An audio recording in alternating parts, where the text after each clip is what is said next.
안녕하세요. 국가TV의 미카엘입니다. 오늘은 신천지에 대해서 한번 얘기하려고 그러는데요. 우리 작년까지 주보지만 하더라도 신천지에 대해서 많은 그 말씀을 이제 신부님들이 신천지는 이런 것이다 하는 것을 많이 주보지 올리고 연재도 하고 이랬는데, 오늘은 여기에 대해서 제 나름대로 알아보고 조사하고 라고 이런 것들을 기반으로 제 내피셜도 포함이 되고 제 의견도 분명히 있습니다. 왜냐면 객관적으로 할 수 없는 게, 이게 거기에서 나갔다가 와야 되는데 이게 한번 세뇌가 되면 나오지를 못한다고 하니까, 신천지는 우리가 말하는 이름이 깁니다. 신천지 예수교 증거장막 성전, 이렇게 해서 뭐 이름이 긴데 우리는 간단히 신천지라고 부르죠. 이거는 84년도에 84년 3월 14일 날 이게 만들어진, 이만희 씨를 그 당회장, 그러니까 교회 목사님으로 해서 만들어진 신흥 종교입니다. 아마 약 한 40년 정도 되었는데, 84년부터이기 때문에 신천지는 신천지 길에서 달력이 따로 있습니다. 지금 신천지기 36년 이렇게 되어 있고요. 신도수는 약 지금 한 20만 명으로 추정을 하고 있는데요. 상당히 많이 점점 가파르게 증가를 하고 있고요. 신천지에서 제일 좋아하는 숫자가 10입니다. 12지파, 그러니까 뭐 제자들 이렇게 해서 뭐 부산은 어느 지파, 또 서울은 경기도는 어느 지파, 이렇게 해가지고 나누어지고, 그 땅은 자기들이 나중에 된다는 거죠. 자기 땅이 되고 영원히 영생을 한다, 이런 전제하에 되는데, 이 교리의 크게 뭐 세 가지입니다. 이만희 씨는 죽지 않는다, 평생 동안 죽지 않는다고 보고, 자기도 거기에 따라서 죽지 않는다. 그러니까 영생을 하기 위해서 이제 이 종교가 있다고 보시면 됩니다. 사람이 과연 안 죽을 수 있을지, 아무튼 뭐 그렇습니다. 그래서 그 날이 오면, 그 이제 영생을 하고 자기들의 세상이 오면은 구원을 받기 위해서 전 세계의 사람들이 인종 불문하고 그 돈, 뭐 기금속 이런 걸 하여튼 뭐 다 들고 인천으로 들어와서 자기들도 그 영생권을 구원을 받기 위해서 그렇게 찾아온다는 거죠. 그렇기 때문에 그때를 준비하기 위해서 그렇게 지금 시험도 치고 이렇게 하는 것입니다.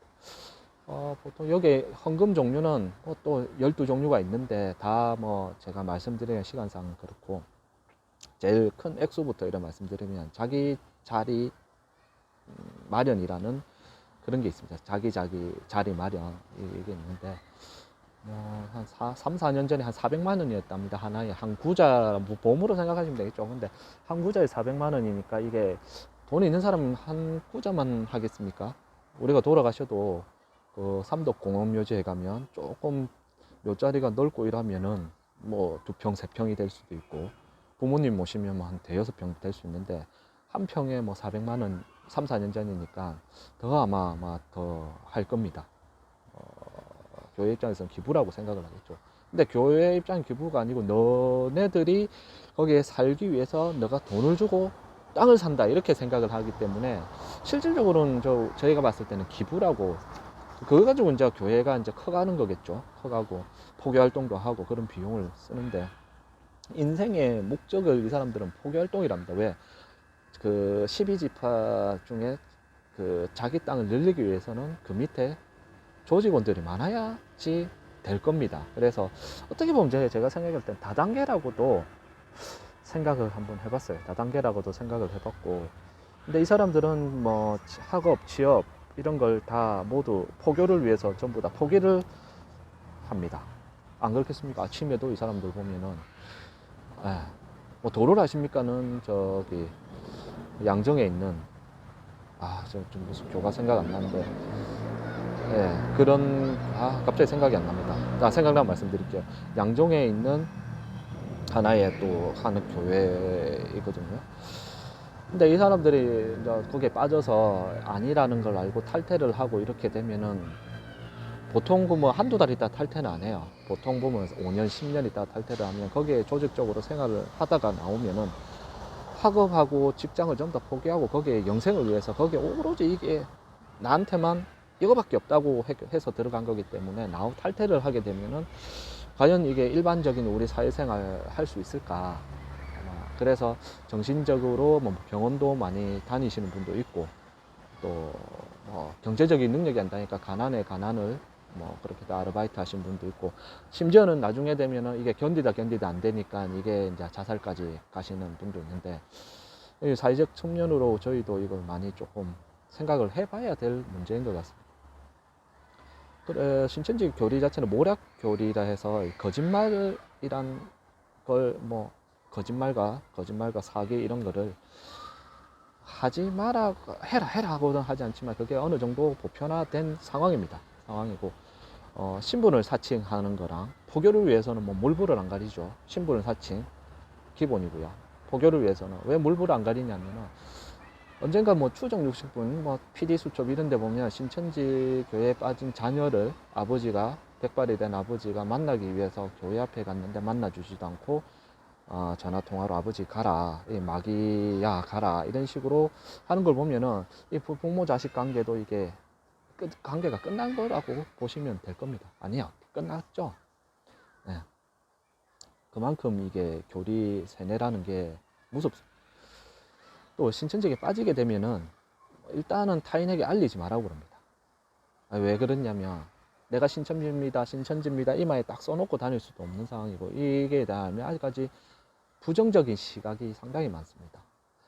똑같은 교리를 두고 이제 뭐 길거리에 이제 어느 교회 말씀, 어느 교회 뭐 신천지 말씀 이렇게 해놓으면은 사람들이 신천지에 스티커를 많이 붙여요. 붙이는데 알고 보면 신천지라고 하면은 이건 아니다 해놓고 다시 자기는 이 말씀이 맞다고, A 말씀이 맞다고, B 말씀은 신천지고 A 말씀은 뭐 다른 교회의 말씀인데 얻은 게 맞냐면 문맥적으로 봤을 때는 B가 맞대요. 신천지의 문맥적으로 교리가 맞는데 그 신천지라는 걸 신천지 교리라는 걸 알고는 사람들이 A가 맞다고 다시 번복을 합니다. 그만큼 사회적으로 인식이 별로 좋다는 게 아니죠. 그렇기 때문에 신천지라는 게 알리지 마라. 자기 타인에게 알리지 말고 그리고 공부를 어떻게 하냐. 월화목금 한번 토일 이래서 한 6개월에서 8개월 정도 이 공부를 시킵니다. 네, 공부를 시키고 보통 우리가 신천지 길거리에 가다가 신천지라는 것을 어떻게 아느냐. 일단 간판이 없는 출입구가 많아요. 교회는 교회인데 간판이 없어요. 네, 제가 잠시 적은 거 보면 힐링센터, 무슨 캠프, 리더십센터, 비전센터, 글로벌센터 뭐 좀 다 이런 식입니다. 쉴만한 물가 뭐 이런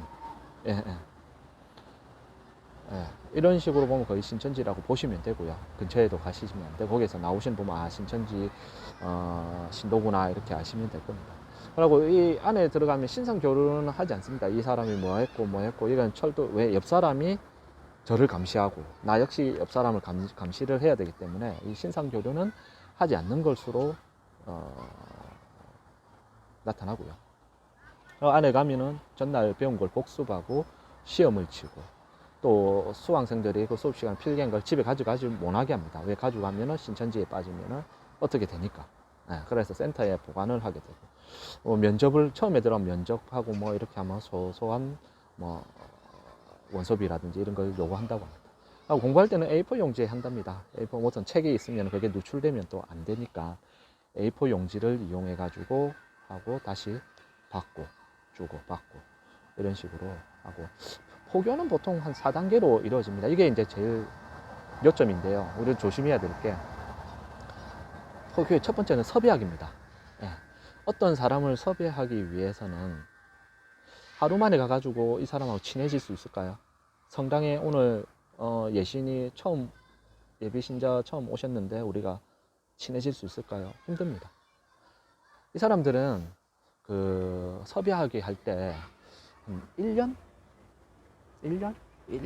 1년에서 뭐 5년 기본이고요. 7년 이상도 하시는 분도 있답니다. 그러니까 어떤 교회나 예전에 천주교 안에서도 이제 신천지 신분을 감추고 계속 미사 드리다가 그렇게 한 적도 있었죠. 뭐 사기나 사칭은 기본적으로 하는 거니까 이렇게 이제 섭외가 되면은 어느 정도 섭외 처음에는 뭐 친하게 안녕하세요 안녕하세요 이래 되다가 이제 뭐 몇 번 되고 차도 마시고 개모임도 하고 뭐 예를 들어 뭐 성당회 같은 경우에는 레지오도 하고 뭐 그 우리 성당회 상임위원 활동도 하고 이렇게 열심히 한답니다. 열심히 하고 미사도 새벽 미사 뭐 주일 미사 뭐 평일 미사 새벽 미사 뭐 다 이렇게 오직 여러분 남들이 보면은 참 뭐 내가 하지 못한 걸 정말 하니까 열심히 하니까 보기 좋지 않습니까? 그러면 일단 마음을 우리 신자들 마음을 탁 풀어놔요. 그러면은 이제 고민도 얘기하게 되고 식사도 같이 하게 되면서 이게 이제 마음을 터놓고 고민거리나 이런 거 얘기하게 되면은 다 듣는답니다. 말을 안 한답니다. 이 사람들은 말을 안 하고 듣고 있다가 지금 너는 이런 게 제일 중요한 게 이런 게 문제가 아니다. 아니고 우리가 성경 말씀이나 철학을 같이 공부를 해보자고 이렇게 운을 띄운답니다. 운을 띄우고 그러면은 자기가 위로해주고 자기만을 생각해주고 가족도 못하는 걸 이렇게 마음적으로 심적으로 뭐 어떻게 치료처럼 이렇게 해줍니다. 해주면서 이런 식으로 하니까 이렇게 따라가게 되는 거죠. 이렇게 이제 교류하고 나서 성경 공부를 철학, 종교학 이런 걸 유도를 하면은 그게 멘토가 있습니다. 섭외하는 사람 여기까지고요. 멘토까지 연결해주는 그 단계까지만 하면 돼요. 멘토는 사회적으로 어느 정도 선생님이나 교수님, 뭐 의사분도 계시고 이런 분들이 멘토로 이제 하는 거죠. 정신과 뭐 전문의 선생님인데 한번 너의 멘토로 삼고 한 달간 한번 너의 고민 같은 걸 여기에서 이제 공부방이 복음방이라거든요. 이게 시작이 됩니다. 복음방. 첫 번째 포교 섭외하고요. 두 번째 성경 공부를 유도하고 이제 네 번째, 세 번째 복음방에 이제 한 달 정도, 보통 한 달입니다. 한 달 정도 되고 막 얘기를 하다가 꼭 한 사람 1대1로 안 합니다. 그 복음방 멘토 앞에는 옆에 사람 한 사람 있어요. 새로운 신입이라고 그러는데 신입이 아닙니다. 아니고 기존의 신천지를 절실하게 믿고 있는 사람입니다. 근데 이게 어떻게 하느냐? 멘토랑 이 옆에 있는 사람은 알겠죠. 왜? 이 새로 들어오신 분을 자꾸 다독거려주고 잡아야 되니까. 왜냐면 새로 들어오신 분이 이럴 수도 있잖아요. 이건 좀 아닌 것 같다 내가 생각에. 이게 너무 아닌 것 같은데 너는 어떻게 생각하냐. 이렇게 옆에 있는 친구한테 물어볼 거죠. 물어보면 이 친구는 뭐라다. 신천지 교인이기 때문에 신도기 때문에 그래도 나도 아닌 건 아닌데 한번 끝까지 들어보자. 한 달 정도 들어보다가 아니면 우리 그때는 같이 나가자. 아니면 내가 먼저 나갈게. 이렇게 얘기를 한답니다. 그러면은 어떤 모임이든지 여자들이고 특히 여자분들도 화장실을 갈 때 같이 가시는 분들 많이 있고 남자분들도 분위기상 어떤 뭐 학교에 세미나나 수강할 때 미안하니까 어떤 사람이 강의실을 나간다면은 살짝 뒤에 같이 나가죠. 화장실도 마찬가지고. 이렇게 해서 한 달 정도 같이 해보자. 이렇게 얘기를 한답니다. 이렇게 얘기를 하면은 한 달 정도 뒤에 이게 빠진답니다. 갑자기 내가 일이 있어가지고 복음방 할 수 없게 됐다. 우리 내보다 더 할 수 없으니까 내보다 더 유능한 선생님이 계시니까 우리 거기에 내가 소개를 해줄게. 이게 이제 센터 수강을 유도하는 거죠. 센터는 뭐라냐면 집중 세뇌소입니다. 어떻게 말하면 집중 세뇌소고 여기서 이제 공부를 한 6개월 정도 하는 거죠. 6개월 정도 하고. 근데 여기 6개월 정도 하다가 이제 나와버렸다. 이래 되면은 쉽게 놔주겠습니까? 이거 포기하시는 분들, 포기하는 사람들이 안 놔주죠. 안 놔주니까 이제 집이나, 왜냐면 그 당시에 이 사람은 학교, 직장 이런 게 다 압니다. 다 알고, 기숙사까지 다 알고 찾아가지고 기다리고 하는데, 이거 우리나라의 법이 제가 잘 모르겠지만, 미행하고 스토킹 자체도 이게, 좀 허술하다는 얘기가 있습니다. 허술하다는 얘기가 있는 게 이게 뭐 해가 미행을 하고 스토킹을 해도 아무 이게 뭐 손도 안 잡고 그냥 따라만 다닌데 가지고 경찰이 와서 잡아갈 수가 없다고 그럽니다. 뭐 접근 금지 명령 뭐 이런 거 있지만 이게 특별한 증거나 이런 게 없다고 합니다. 정신적으로 스트레스를 엄청 주는 거죠. 정신적으로 스트레스를. 왜 증거가 있어야 되잖아. 접근 명령 뭐 이런 금지 명령 하려면은 이 사람이 내를 뭐 폭행을 하거나 이래야 되는데 이 사람은 전혀 그런 게 없어요. 그냥 집 앞에 기다리고 있는데요. 그러면 도망가야 되고 잡으러 온 거 아니까. 이렇게 되다 보니까 정신적인 스트레스가 어마어마한 겁니다. 심지어는 집에서 들어올 때까지 몇 시간씩 기다리고 하니까 이사를 가면 어떻게 알고 또 찾아온답니다. 예, 찾아오니까 포기를 하고 다시 가거나 아니면은 거기에 나오신 분들을 얘기를 들어보면은 이제 그 신천지를 이렇게 하기 위해서는 이 사람들은 6개월 동안 아니면 그 이상 세뇌를 받고 성경 공부로 말씀으로 이게 단련이 된 사람이기 때문에 이기려면 말씀으로 해가 이겨야 된다. 말씀으로 해가 이겨야 된대. 그래서 논리적으로 너네는 요래 되기 때문에 이게 잘못된 거 아니니 아니냐 이런 식으로 얘기를 해야 되고, 그래 되면 반박을 하면 또 재반박을 하고, 이래서 이 사람들이 뭐 자기 급에서 뭐 자기는 자기보다 위에 있는 이제 뭐 선생님이 있을 거 아니에요. 그것도 모시고 오겠죠. 그래 또 말씀으로 이겨야 되는 거죠. 그래서 이 사람은 안 되겠다, 우리하고 너무 다르다, 그래서 포기를 하게끔 해야지 아니면은 분명히 가게끔 이래 돼 있다. 신천지는 이렇게 뭐 보통 하고요. 우리가 조심해야 될 거는 우리 성당에서 신부님이나 수녀님, 주임신부님이나 수녀님 외에 어떤 다른 암만 친한 지인분이 오셔도 뭐 성경 공부를 하러 우리 어디 가자 이렇게 하시면, 지금 같은 경우에는 평생 부산 가톨릭대 평생 교육원이 있어서 거기서도 성서 공부를 하고 뭐 어떤 뭐 청소년 문제라든지 이런 중독에 관한 거 이런 강의를 많이 하고 있습니다. 그런 강의는 우리 교구에서 그 허락을 했고 허가를 한 상태고, 또 그 선생님들 교수님들도 뭐 신자분이 대부분이고 그렇기 때문에 믿고 하셔도 되지만 우리 뭐 다른 데서 커피숍이라든지 아니면 센터에 가서 따로 우리 공부를 한번 해보자 하는 거는 절대 따라가시면 안 됩니다. 안 되고, 그렇게 만약에 이런 분이 계시면 즉각적으로 뭐 주위에 신부님이라든지 이런 분들께 도움을 요청하고 말씀을 하시는 게 좋을 것 같아요. 이렇게 나쁘다, 뭐 신천지가 나쁘다 좋다 이보다 이 방송을 들으시고 자기가 느껴야 됩니다. 그렇구나.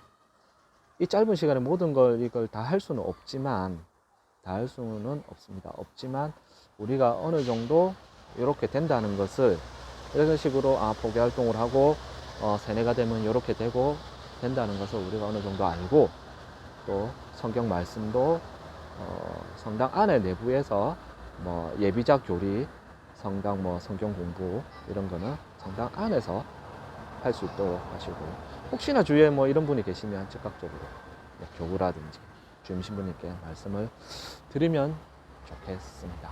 오늘 여기까지 하고요. 다음에는 또 다른 유익한 재료를 가지고 다시 한번 찾아뵙도록 하겠습니다. 감사합니다.